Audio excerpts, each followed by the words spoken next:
তো এখন প্রশ্ন হলো যে কারশফের এই সূত্রটিতে আমরা ফার্স্ট ব্যবহার করব হলো যে কোনো একটা বদ্ধ বর্তনীতে মোট তড়িৎচালক বলের সমষ্টি ওই বর্তনীতে যতগুলো রোধ আছে সেই রোধ এবং তার আনুষঙ্গিক প্রবাহের গুণফলের সমষ্টির সমান বা সমান, গুণফলের হ্যাঁ। বীজগাণিতিক সমষ্টির সমান, এই তো। হুম। তো এখন এটি আমরা মূলত এখানে যে আকারে দেওয়া আছে, এটি যে ব্যবহার আছে, এটি যদি মাত্র একটা মাত্র রোধ হতো, তাহলে আমি গতদিন তোমাকে যেটা দেখাইছি সেটা হলো একেবারে 9-10-এর একটা সাধারণ সূত্র হতো, যে তুমি নিজেই বলতে স্যার এটা কোনো ব্যাপার না, সমান তো এই I+R1 I+R2+R2+I3 এটা তো হবেই, ঠিক আছে। কিন্তু এখানে জটিলটা কোথায় হয়? জটিল হয় হলো ওই যখন তোমার একাধিক কোষ ব্যবহার করা হয়, এটা একটা জটিলতা হয়। আর 2 নম্বর জটিলতা হয় যে একটা বর্তনীতে যখন একাধিক লুপ থাকে, মানে ফাঁস, হ্যাঁ। এই দুইটা জায়গায় বর্তনীর সমস্যা। শোনো, আমার কথা হলো যে অ্যাজ এ স্টুডেন্ট হিসেবে আমি আগে তোমার জায়গায় বসবো, বসে আগে আমি উপলব্ধি করবো যে আমার কি কি সমস্যা হচ্ছে, তাহলে আমি তোমাকে বলতে পারবো যে হ্যাঁ তোমার কিন্তু এই সমস্যা হবে, এই জায়গা থেকে এইভাবে সমাধান হবে। কিন্তু দুঃখজনক হলো এটি সত্যি যে আমি দেখছি, আমি এই জিনিসটা আমার নিজের পড়ার ক্ষেত্রেও খেয়াল করছি, খুব কম স্যারের কাছ থেকে এই সহযোগিতাটা এইভাবে পাওয়া যায়। মানে তারা এটি বুঝতেই চায় না যে আসলে আমাদের সমস্যাটা কি। তারা মনে করে এই এটা তো এইরকম, এটা তো এইভাবেই হয়ে যাবে, এটা এইভাবে, এই তুমি বুঝিচ্ছ না। আরে হ্যাঁ, বাবা, হ্যাঁ, আমি হ্যাঁ। বুঝিচ্ছি না, আমি যদি এত ভালো বুঝি তাহলে আমি আমার ছাত্র হলাম তাহলে কেমনে? তো আমি তো টিচারই হয়ে যাইতাম। ঠিক আছে। তো জি স্যার। এটি আমার কাছে মানে খুবই অদ্ভুত লাগে। অনেকে এটা তো এরকম, এটা তো দেখলি ইনকে এরকম। আমি বললাম, ভাই অত তাড়াতাড়ি আমি বুঝি না, আমি একটু ধীরে ধীরে বুঝতে চাই। আমি বোঝাটা খুব ধীরে ধীরে বুঝবো, টিপে টিপে বুঝবো, কিন্তু যেটি বুঝবো সেটি ইনশাল্লাহ বোঝার মতোই বুঝবো।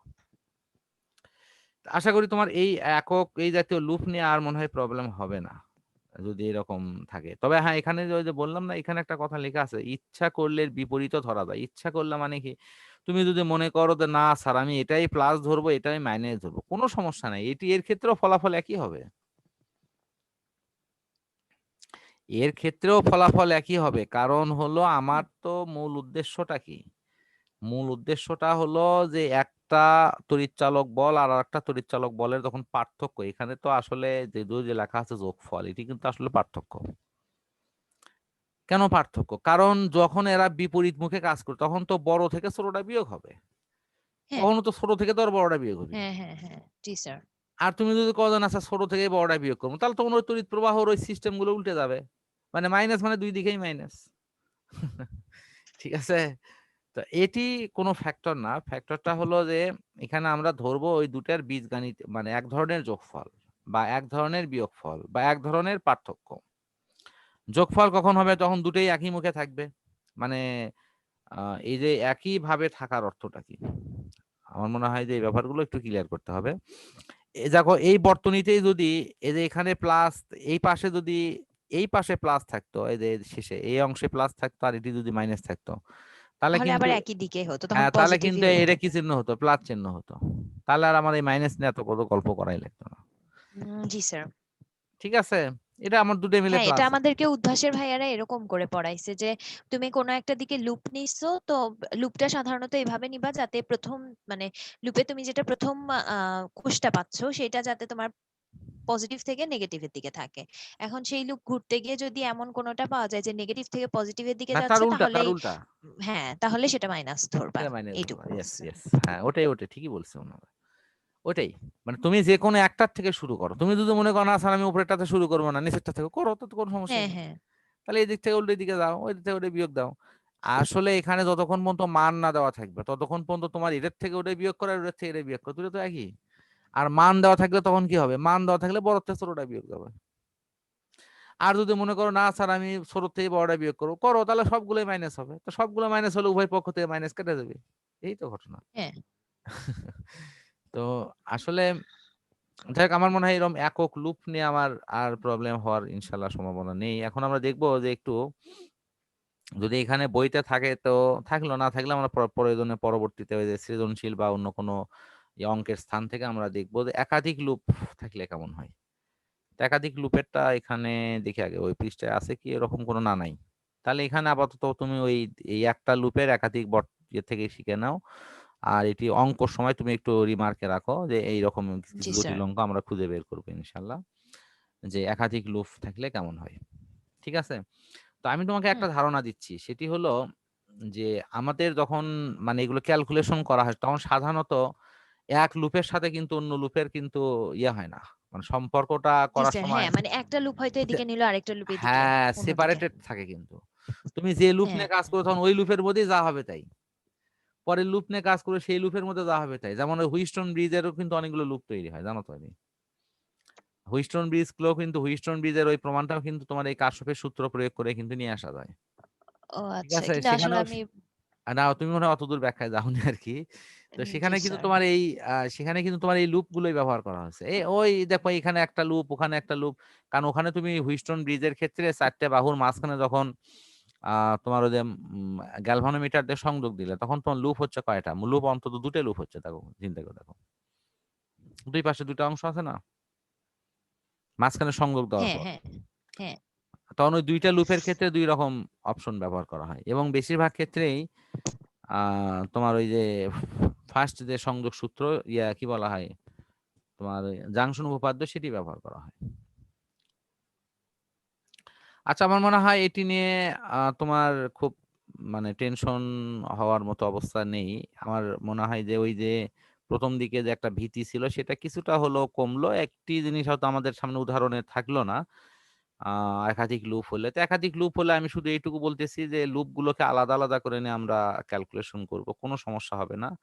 এবং এই তো আমি এটার কথা তোমাকে বুঝাতে চাচ্ছিলাম যে আহ, তড়িৎ সমান্তরাল এটার না, কই হুইস্টন ব্রিজ ইয়েটা কি এখানে দেয়া আছে? ক্যালকুলেশন, না এটা মনে হয় নাই, এখান থেকে আউট করে দেওয়া আছে, আগের ইয়েতে ছিল। হুম,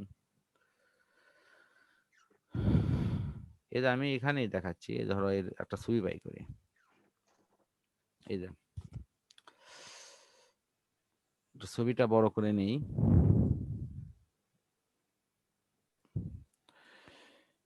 এই জায়গাতে তুমি দেখো এটা একটা লুপ, এটা একটা লুপ। এই লুপের ক্ষেত্রে দেখো তো এই জায়গাতে জাংশন উপপাদ্য তুমি যদি ব্যবহার করো, এই যে এটা, হ্যাঁ, এখানে জাংশন উপপাদ্য ব্যবহার করে কি এটা আগত বিদ্যুৎ আর এটা নির্গত বিদ্যুৎ, এই দুটোর বিদ্যুৎ গত কি? বিদ্যুৎ, হ্যাঁ। হ্যাঁ এই এটা এ যোগ এটা সমান এটা না, হ্যাঁ, হ্যাঁ, এটা একটা মান বের হলো। আবার এখানে লুপ উপপাদ্য ব্যবহার করলে হয়তো তুমি ভাববা যে স্যার এটা কিভাবে হবে, এটা ওই যে এখানে হয়তো তুমি দেখিছো এখানে কিন্তু তড়িৎ উৎস একটাও নাই, তড়িৎ উৎস কিন্তু এখানে কমন। ঠিক হ্যাঁ। আছে? তো কমন হওয়ার অর্থ থাক ওটা ওই জায়গাতে। আমার তো আমি যদি এই দিকে যে প্রবাহ হচ্ছে সেটিকে যদি প্লাস ধরি, আমাকে কিন্তু একটা জিনিস বুঝতে হবে, সেটি হলো IR1 plus IR2 equal to কি আই না, সরি ই না? এই যে IR1। ই মানে তো তড়িৎচালক বল। কিন্তু স্যার আমি আসলে হচ্ছে IR1 R2 এটাই তো খুঁজে পাচ্ছি না। আচ্ছা তোমাকে আকারটা আবার মনে করে দিই। আচ্ছা, আর আপনি কি আমাকে হচ্ছে যে দ্বিতীয় সূত্রের কথা বলছেন? হ্যাঁ দ্বিতীয় সূত্রই তো এটা কি? ও আচ্ছা, আমি মনে করতেছি যে এই বর্তনী না বোধহয় না ওই খুঁজতে হবে বর্তনীর না, এজন্য। ওই বর্তনীর প্রসঙ্গ আমি এমনি একটা নর্মাল অপশন কি এটা না? জি স্যার, হ্যাঁ, তা তো বুঝছি, হ্যাঁ, হ্যাঁ। তো এই ই মানে কি, এই ই মানে কি একটা আই আর না? ভালো করে দেখো তো ওটা টোটাল হ্যাঁ, আই, হ্যাঁ, মানে তো একটা জি স্যার। টোটাল আই আর না? হ্যাঁ, হ্যাঁ, আচ্ছা তার মানে আমি এই ই বাদ দিয়েও কিন্তু আই আর এই তিনটে মিলে কিন্তু লুপবদ্ধ লিখতে পারি। হ্যাঁ, পারবো। তাহলে এই জায়গাতেও তুমি তুমি দেখো ভালো করে, এই দুটো কিন্তু একই দিকে বিদ্যুৎ, যদি যদি বিদ্যুৎ এই দিকে আসে, হুম। মনে করো এইদিকে বিদ্যুৎ আসতেছে আচ্ছা। হ্যাঁ। আর এটার বিদ্যুৎ এই দিকে যাচ্ছে, হুম। তাহলে আমি কি বলতে পারি এটা যোগ এটা সমান কি হ্যাঁ, এটা না? হ্যাঁ, মানে করা আই, যায়। এই যে আই, আই গুণন পি যোগ আই গুণন জি ইজিক্যাল টু আই গুণন আর। হুম। দেখা যাবে। যদি যদি এই জির মধ্য দিয়ে প্রবাহ না হয়, কারণ বি এবং ডি তে যখন স্থির অবস্থা তৈরি হবে তখন এর মধ্যে প্রবাহ শূন্য, হ্যাঁ। তখন কি লেখা যাবে? আই গুণন আই গুণন পি সমান আই গুণন আর, মানে ধরো I1 গুণন পি সমান I2 গুণন আর, হুম, এটা হবে না? লেখা যাবে। ঠিক হ্যাঁ, সেম জিনিস কি এটাও করা যাবে না? হ্যাঁ যাবে। এবং তুমি দেখো এখান থেকে তুমি অটোমেটিক্যালি তোমার প্রমাণ আসবে। ঠিক আছে, এখান থেকেও কিন্তু অটোমেটিক্যালি জি এই প্রমাণ স্যার। চলে আসবে। এটার সাথে এটার সম্পর্ক আসবে, এটার সাথে এটার সম্পর্ক আসবে, পরে ভাগ করে হ্যাঁ, দিলেই হ্যাঁ। দেখবা যায় রিলেশন তৈরি আচ্ছা। হয়ে গেছে। এটা খুব মজার জিনিস আর কি। জি স্যার। আহ, না আমার ওই ব্যক্তিগত